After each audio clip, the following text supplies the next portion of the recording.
अध्याय 12। काल टेंस। काल का संबंध क्रिया के होने के समय से है। यह किसी भी क्रिया के बीते हुए, वर्तमान तथा आने वाले समय की जानकारी प्रदान करता है। इस प्रकार कहा जा सकता है, क्रिया के जिस रूप से किसी कार्य के करने या होने के समय का बोध होता है, उसे काल कहते हैं। आइए इसे उदाहरण से समझते हैं। हम कल पिकनिक गए थे। काल, सुनील चाय पी रहा है। काल, सुगंधा बाजार जाएगी। काल। उपर्युक्त वाक्यों से पता चलता है कि पिकनिक पर जा चुके हैं, चाय पी जा रही है और बाजार जाएंगे। इस प्रकार इन वाक्यों से भूत, वर्तमान तथा भविष्य तीनों समय का बोध हो रहा है। यह काल है। काल के भेद। काल के 3 भेद होते हैं। काल, भूतकाल, वर्तमान काल, भविष्य काल। भूतकाल, क्रिया के जिस रूप से बीते हुए समय में क्रिया के करने या होने का बोध होता है, उन्हें भूतकाल कहते हैं। नीचे दिए गए चित्रों को ध्यान से देखिए और वाक्यों को पढ़िए। बच्चे पार्क में खेल रहे थे। भूतकाल, शोभा ने नृत्य किया था। भूतकाल, उपर्युक्त वाक्यों में रहे थे और किया था से पता चलता है कि कार्य बीते समय में हो चुका है। ये भूतकाल की क्रियाएं हैं। भूतकाल के भेद। भूतकाल के 6 भेद होते हैं। भूतकाल, सामान्य भूतकाल, पूर्ण भूतकाल, आसन्न भूतकाल, संदिग्ध भूतकाल, अपूर्ण भूतकाल, हेतुहेतुमत भूतकाल। 1.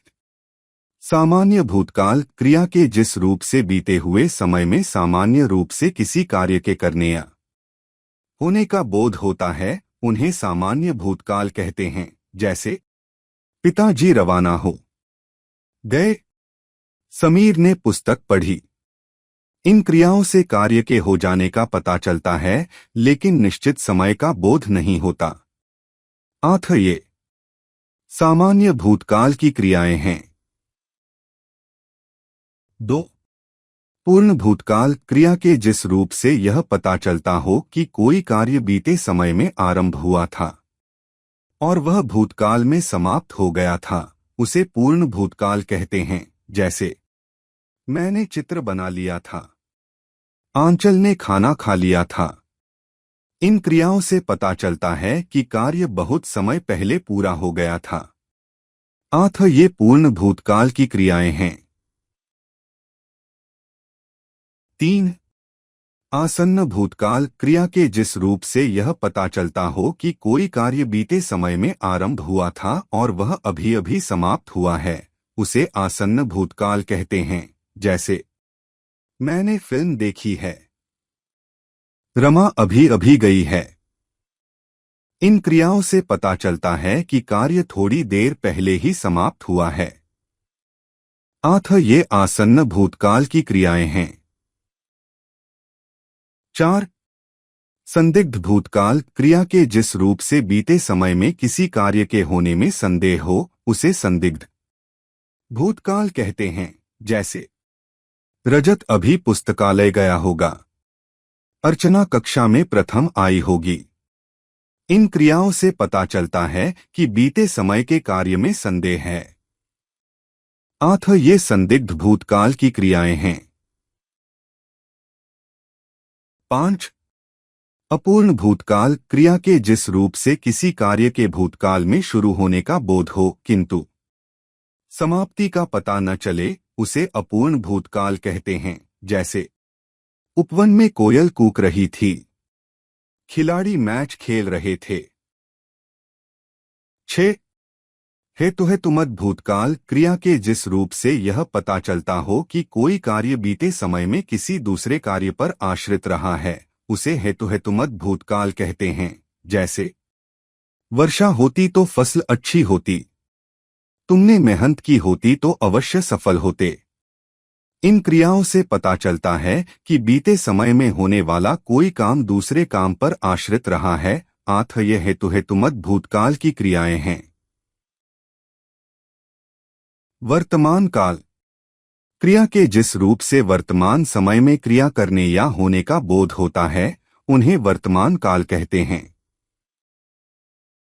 नीचे दिए गए चित्रों को ध्यान से देखिए और वाक्यों को पढ़िए। सीमा सिलाई कर रही है। वर्तमान काल शारदा कपड़े इस्त्री करती है। वर्तमान काल उपर्युक्त वाक्यों में कर रही है और करती है से पता चलता है कि क्रिया वर्तमान समय में घटित हो रही है, अतः ये सभी वर्तमान काल की क्रियाएं हैं। वर्तमान काल के भेद। वर्तमान काल के 3 भेद होते हैं।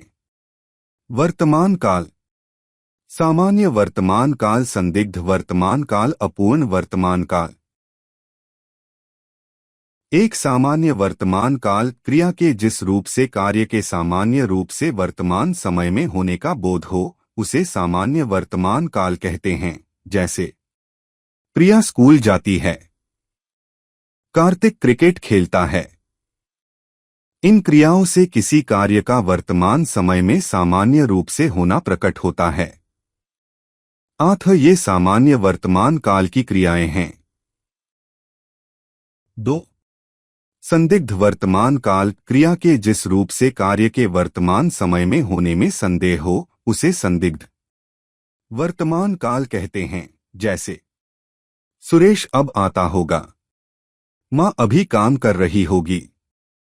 इन क्रियाओं से पता चलता है कि कार्य वर्तमान समय में हो रहा है, किंतु उसके होने में संदेह है, अतः ये संदिग्ध वर्तमान काल की क्रियाएं हैं। 3.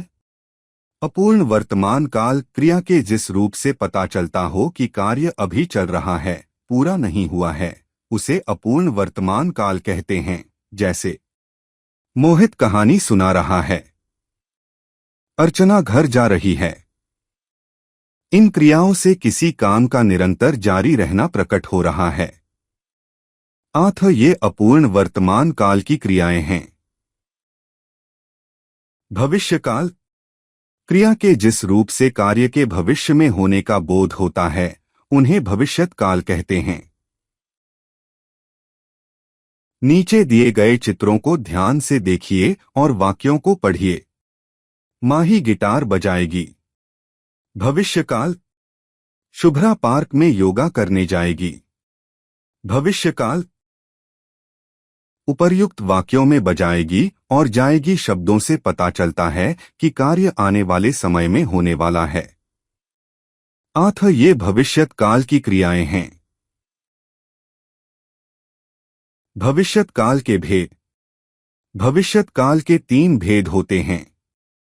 भविष्यकाल सामान्य भविष्यकाल, संभावित भविष्यकाल, हेतुहेतुमत भविष्यकाल। एक सामान्य भविष्यत्काल क्रिया के जिस रूप से आने वाले समय में सामान्य रूप से किसी कार्य के करने या होने का बोध हो, उन्हें सामान्य भविष्यत्काल कहते हैं। जैसे साइना पुस्तक पढ़ेगी, पिताजी मिठाइयाँ लाएंगे। इन क्रियाओं को देखने से पता चलता है कि कार्य आने वाले समय में सामान्य रूप से होगा, अतः ये क्रियाएं सामान्य भविष्यत्काल की क्रियाएं हैं। 2. संभाव्य भविष्यत्काल क्रिया के जिस रूप से भविष्य में कार्य के होने की संभावना या इच्छा का बोध हो, उन्हें संभाव्य भविष्यत्काल कहते हैं। जैसे शायद मैं एक निबंध लिखूं, हो सकता है कि मैं तुम्हारे साथ जाऊं।